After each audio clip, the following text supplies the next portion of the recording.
Hey guys, so I recently watched this movie, Voicemails for Isabelle. It stars Zoey, Deutch, and Nick Robinson, and it's currently going viral on TikTok, and I wanted to share my thoughts with you. So first off, this movie is a tearjerker, so make sure if you plan to watch this, have a box of tissues ready. Okay, so let's talk about the synopsis of the movie. So the movie follows the main character played by Zoey Deutch. Her name is Jill in the film, and she plays an aspiring pastry chef trying to make it in San Francisco. Part of the reason why she developed this passion for cooking is through her close-knit bond with her sister Isabelle.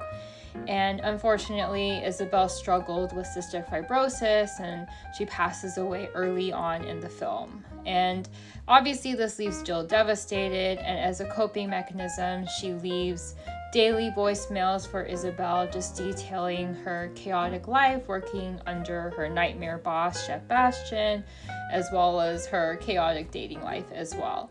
But catch is, after Isabelle's passing, the number actually transferred to Wes, played by Nick Robinson, and he's the one actually getting the voicemails now.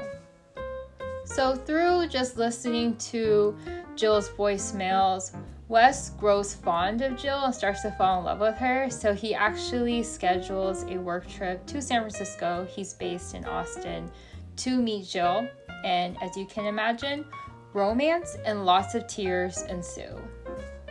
Okay, so let's talk about my thoughts about the film. There may be some spoilers, so maybe check out if you don't want to hear about them.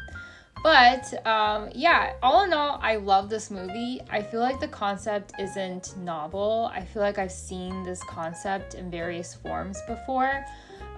Movies that come to mind are P.S. I Love You, The Life List, The Lake House, just when someone passes, but they still live on through memories and letters and messages. But I thought what made this one really sparkle was the casting of the two main leads. I felt like Nick Robinson, whom I really loved in Love, Simon, and Zoey Deutch were just really strong leads, and they had really good chemistry. Just through interviews, I heard that they were friends already. They already knew each other since like high school. So I think maybe that helped translate and made this whole romance very believable. And I just thought Zoey Deutch was so charming. She's so lovable. She's so relatable and awkward as that main character. So it worked really well. And I thought for Nick Robinson, he just played that like caring, sensitive, nice guy male lead really well. So it kind of made me feel like recently I watched this one movie I didn't really find enjoyable, Office Romance on Netflix, starring Jennifer Lopez. And I'm starting to think like maybe it was the casting of the two leads, or maybe they didn't have really good chemistry and not so much like the premise that made it not really click and work. I don't know, just a thought. Okay, this one's definitely really spoiler, but yeah, I just thought it was so ingenious the way Jill eventually learns that Wes is on the receiving end of her voicemails. So basically they're at a wedding together, and Wes lets her have his jacket to keep her warm, and then she's in the process of leaving a voicemail for Isabelle when she hears buzzing from Wes's jacket, and that's when she pulls out and discovers that he's on the receiving end and he's been listening to all her voicemails. It kind of reminded me of The Apartment by Billy Wilder, when C.C. Baxter realizes that Fran Kubelik is the one who is his boss, Mr. Sheldrake's mistress, when they're at a holiday party and Fran lets him use her broken mirror. I just thought those were very cleverly executed aha moments. Just a side note.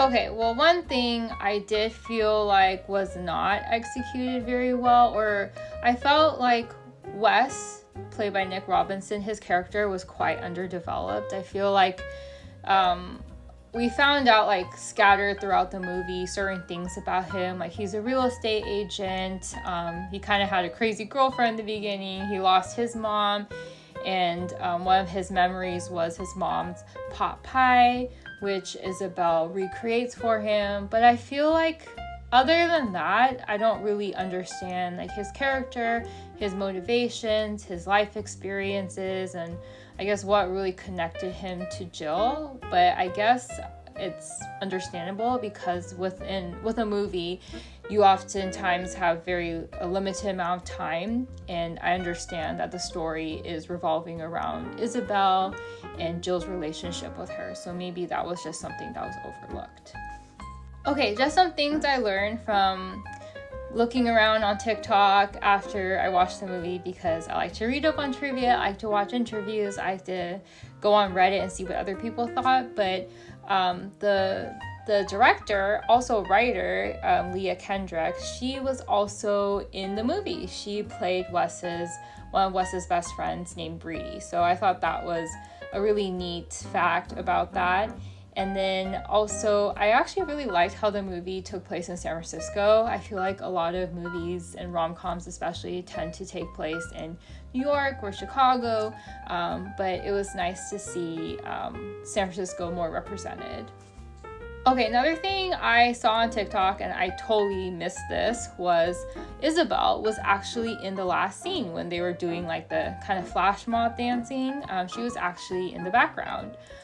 Perhaps I was just crying too much, or yeah, I just totally missed it. What an Easter egg. But let me know if you noticed that.